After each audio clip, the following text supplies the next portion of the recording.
welcome Scott Sipprelle. Well, thank you. I bring good news from the battleground for America, also known as New Jersey's 12th Congressional District, the most gerrymandered district in America, 44 towns, 5 counties. This is a district designed to preserve the job of America's most liberal congressman, Rush Holt. And I'm here to tell you that I have a plan to take him out. Today at the Middlesex Convention, almost 700 grassroots Republicans turned out. I've never been to the convention before. The old-timers told me there has not been this much energy in the Republican Party in their memory. It made the goosebumps on the back of my head pop up. I won that convention convincingly, and I'm here to tell you that I'm going to take that same fight to Rush Holt. I'm actually somebody who received 2 invitations to this event. I was invited to speak as a candidate. I was also invited to participate as a longtime friend and donor to the Club for Growth. And I'm glad to see so many of my friends here. I will confess up front, as one of you, that I am donating to my own campaign. Now, let's talk about the state of America. America is in awful shape. We are suffering from what I describe as 2 colossal deficits. The first deficit is a financial deficit.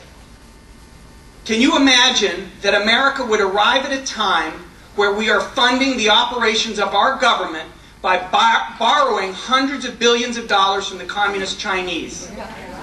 That we are driving America's companies offshore to relocate to Europe?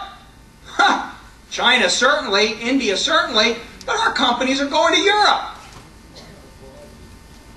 This has got to stop. And I have a plan.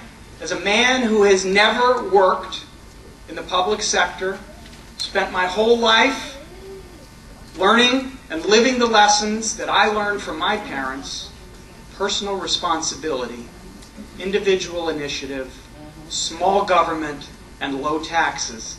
And what they don't understand in that swamp I call Washington is that America's prosperity is built on the success of the private sector.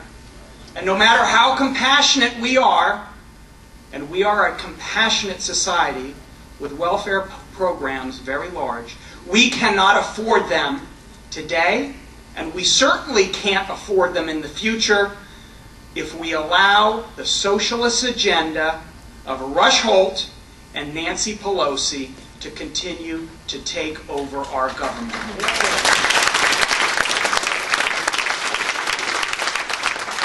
Let me talk about the other deficit, an even more dangerous deficit than the financial deficit we face, and that is our values deficit. We have forgotten, as a country, the lessons of personal responsibility. Imagine a health care bill that requires a woman who cannot have children to buy a government-approved policy that makes her cover maternity services. Imagine a health care bill that doesn't allow insurers to discriminate based on the health of your lifestyle. Imagine a health care bill that requires a teetotaler to pay for substance abuse insurance coverage. This is a scandal, and it has to stop. My plan is to go to Washington and find 50 or 100 like-minded people like me who haven't been corrupted, who aren't lawyers, professional politicians, or lobbyists, and to open the windows and let the sun shine in, to open up our tax code and disinfect it with Clorox, and stop these people from using our money, our wealth, our liberty, and our prosperity as a honeypot to take care of their own careers. I'm tired of it, and it will stop. I'm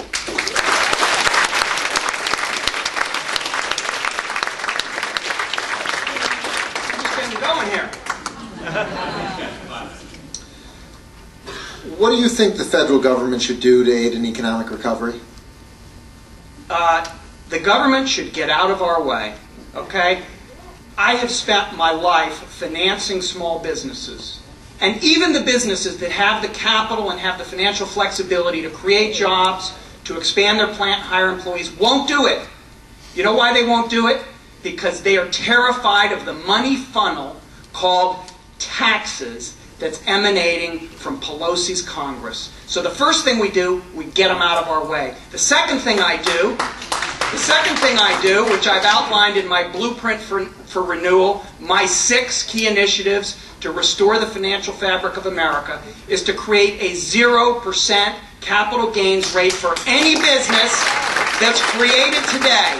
There are hundreds of billions of dollars of institutional capital that are leaving our country to start up businesses in Korea, China, and India, and not here because they're terrified about the tax regulation.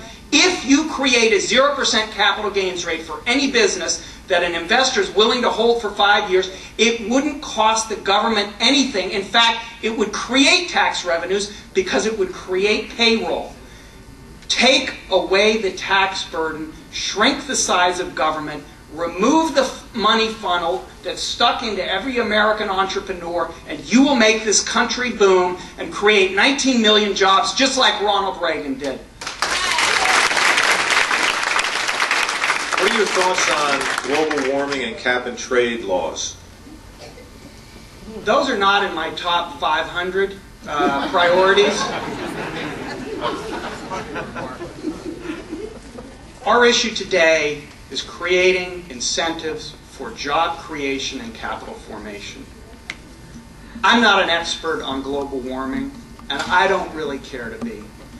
What I will tell you is that we have enough mandates, taxes, and regulation on American business.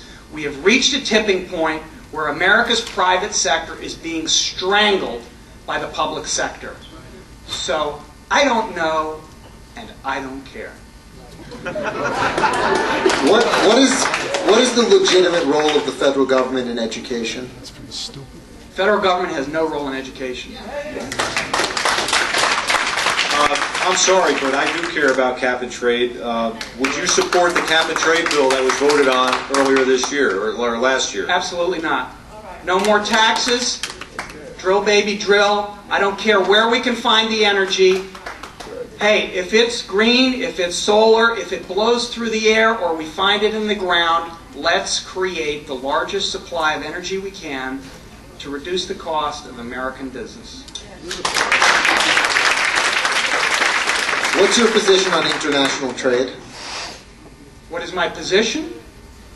I'm from the Adam Smith School, Wealth of Nations. Trade is good, as long as it's fair trade. Every country has a competitive advantage. Adam Smith talked about cloth and wine, and his analogy was Britain and Portugal, and you can prove it arithmetically. If one country has an economic advantage producing a product at lower cost, they should produce only that product, and the other country should produce only the product that they have competitive advantage, and they should trade with one another. It will make them both wealthier. So, in principle, I support free trade. I don't promote trade that is not fair, that's sponsored by government tariffs, taxes, and protectionism. As long as we have an ability to generate a regime of fair trade, I believe strongly that we should promote it. Do you think the U.S. military should be in Afghanistan? Please explain. America has a mission to complete in Afghanistan, and I strongly support our troops and our nation's mission in getting that job done. And it's killing global jihadists that are focused on destroying America and destroying our free market system.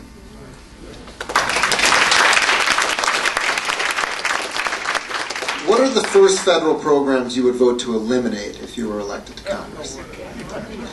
Department of Education, Department of Energy. And then, once we'd eliminated those two, I would take 20% off the top. Any business can cut 20% of their costs. Thank you. You're welcome. Thank you, Scott Sipprelle, candidate for... Who the hell do you think you are? Move it a little bit to the right.